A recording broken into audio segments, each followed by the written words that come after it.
why are we causing it so much damage if we love this thing? Emery Abbott, an artist and instructor at Emily Carr, who's in love with the landscape of our Earth, said, "Turmoil is happening."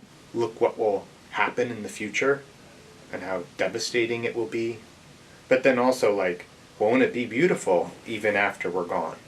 As the society is more informed with environmental issues, Laurie Goldberg, whose art is displayed at Emily Carr Art Exhibition, intends to bring beauty back to our plastic polluted planet. I just use my own garbage.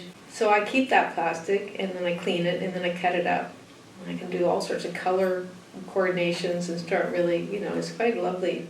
She was intrigued by a garbage dump she saw when she was young. I was awestruck in a way that was fearful, but at the same time fascinated, because there's so much color and texture, and I just remember seeing people ruffling through it and picking the weird things up, and I was wondering why they were in there, and it was just such an other place, but it was all our stuff.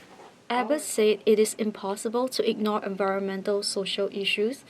He thinks arts open an opportunity for discussion. The landscape comes prepackaged with all of these cultural concerns, with scientific concerns, ecological concerns, climate concerns.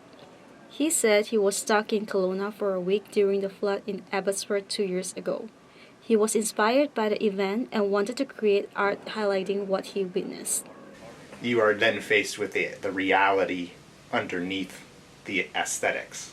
Lines of flooded roadways. I really want to take more of a sort of reportage or like a observational sort of perspective, as opposed to propaganda or visceral reaction of like anger or heartbreak, or like it be some sort of call to action. I want it to be more of a sort of quiet internal discussion that's had. How do I feel about this in here, as opposed to being like, oh, this makes me so mad, right? I mean, maybe it does make people really angry when they see it. I mean, in some ways it should. Abbott said there is no need to stir external reaction, but hopes to invoke internal emotions. Criticality and wonder can live at the same time, and let the viewer kind of make their own decisions about what the work means to them. This is Joyce from the Langara Voice.